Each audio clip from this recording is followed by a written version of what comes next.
নমস্কার, বিকেলের সংবাদে সবাইকে স্বাগত। আমি রয়েছি আপনাদের সাথে মীনাক্ষী। চোখ রাখছি খবরে।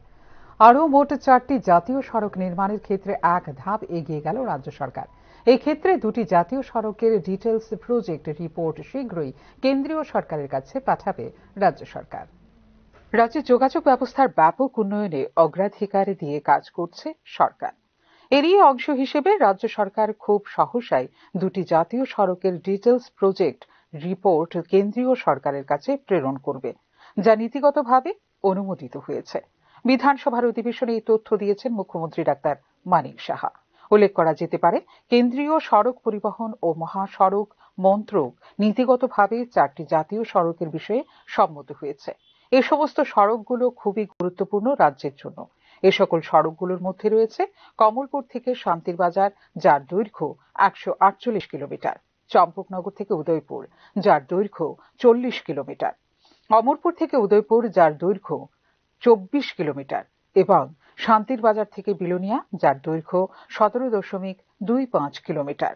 দিল্লিতে বৈঠকে যোগদান করতে গেলেই বিষয়টি গুরুত্বের সঙ্গে উত্থাপন করেন মুখ্যমন্ত্রী।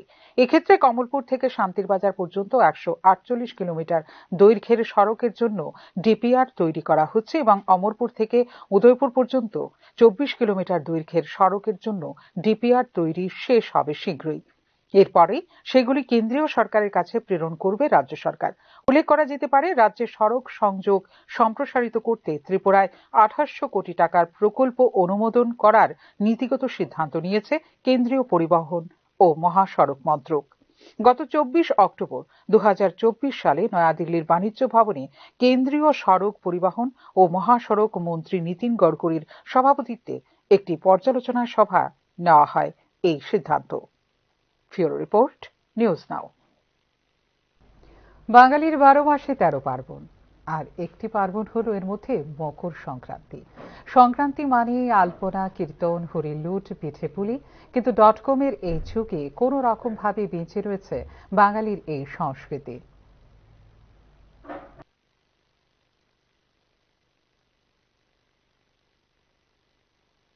মকর সংক্রান্তি প্রত্যেক বছর আমরা পৌষ মাসে সংক্রান্তি উপলক্ষে মকর সংক্রান্তি আলপনা করি। এটা পূর্বপুরুষ থেকে করে এসেছে যে জিনিসটা আমরা এটা করতে হয়। গ্রামের মহিলারা তো যেটা অনেক বয়স্ক লোক থেকে দেখলো, তারপরে দেখা করে এটা শিখে নিয়েছে, যেটা পরম্পরা করতে হয়। সরকারি জমি দখল করার প্রবণতা জারি রয়েছে শহর আগরতলায়। এক্ষেত্রে মোট 31.47 একর সরকারি জমি দখল করে রেখেছে অবৈধ দখলদাররা, পরিসংখ্যানে জানিয়েছে রাজ্য সরকার। আগরতলা শহরে মোট 31.47 একর সরকারি জমি অবৈধ দখলদারদের হাতে রয়েছে। তথ্য পরিসংখ্যান দিয়েই এই কথা জানিয়েছে রাজ্য সরকার। রাজ্যে সরকারি জমি অবৈধ দখলদারদের বিরুদ্ধে কঠোর ব্যবস্থা গ্রহণ করা বিষয়ে ত্রিপুরা ভূমি রাজস্ব ও ভূমি সংস্কার আইন 1960 সালের প্রণীত ধারা 15 মোতাবেক গ্রহণ করা হয়ে থাকে। ওই ধারায় বিনা বিধি সঙ্গত অধিকারে কেউ সরকারের কোনো জমি দখল করলে বা করতে থাকলে তাকে অনধিকার দখলকারী বলে গণ্য করা হবে। শুধু তাই নয়, উপযুক্ত কর্তৃপক্ষ কর্তৃক ওই ভূমি হতে অবৈধ দখলদারদের সরাসরি উৎখাত করতে পারবে সরকার। আইন অনুযায়ী ওই ভূমির উপর স্থিত দালান বা অন্য নির্মাণ কর্তৃপক্ষ কর্তৃক নির্ধারিত সময়ের মধ্যে অপসারিত না হলে সরকার তা বাজেয়াপ্ত এবং উপযুক্ত কর্তৃপক্ষের আদেশ অনুযায়ী হস্তান্তরিত করতে পারবে। কিন্তু এইরূপ দালান বা অন্য নির্মাণ কার্যের বাজেয়াপ্তকরণের আদেশের পরিবর্তে উপযুক্ত কর্তৃপক্ষ তাহার সম্পূর্ণ বা আংশিক ধ্বংসের আদেশ দিতে পারবেন বলে বিধান রয়েছে আইনে, জানিয়েছে সরকার। এক্ষেত্রে দখলকারীর অর্থদণ্ডও হতে পারে এবং অর্থের পরিমাণ উপযুক্ত কর্তৃপক্ষ কর্তৃক ওই জমির বার্ষিক মূল্যায়ন স্থির করা হবে এবং এই অর্থরাশি বকেয়া ভূমি রাজস্ব স্বরূপ আদায়যোগ্য হবে বলে বিধানসভায় জানিয়েছে সরকার। অবৈধ দখলদারদের বিরুদ্ধে কঠোর ব্যবস্থা গ্রহণের জন্য Tripura public premises eviction of unauthorised occupants আইন 1983 সালে প্রণয়ন করা হয়েছে, যার সাহায্যে সরকারি জমি বেআইনিভাবে দখলদারদের উচ্ছেদের গুরুত্বপূর্ণ সহায়ক বলে দাবি করেছে সরকার। উপরোক্ত Tripura public premises eviction of unauthorised occupants আইন 1983 মোতাবেক সরকারি জমি পুনরুদ্ধারের জন্য জেলা ম্যাজিস্ট্রেটদের ক্ষমতা হস্তান্তর করা আছে বলেও জানিয়েছে সরকার। এদিকে তাৎপর্যপূর্ণভাবে সরকারি জমি অবৈধ দখলদার মুক্ত করার জন্য আপাতত কোনো পরিকল্পনা নেই বলে স্পষ্টই জানিয়েছে রাজ্য সরকার, যা নিয়ে ইতিমধ্যেই তৈরি হয়েছে এক প্রস্ত বিতর্ক। Bureau report, news now.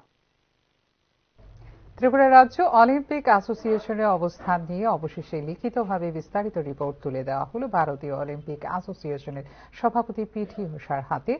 Tripura রাজ্য অলিম্পিক অ্যাসোসিয়েশন ভেঙে দেওয়ার পর যে অ্যাডহক কমিটি গঠন করা হয়েছিল, সেই কমিটির তরফে জমা দেওয়া হয়েছে রিপোর্ট। অবশ্য গত 7 জানুয়ারি এই রিপোর্ট মেইল করে আইওর এর কাছে দপ্তরে পাঠানো হয়েছিল।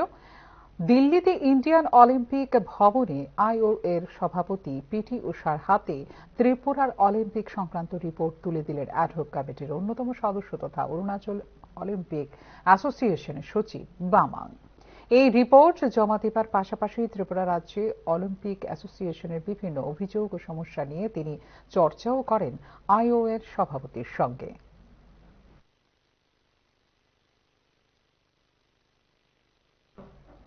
এখনকার মতো এই মুহূর্তের সংবাদ এই পর্যন্ত। অন্যান্য আপডেটস দেখার জন্য অবশ্যই নজর রাখতে হবে নিউজ নাওর পর্দায়। নমস্কার।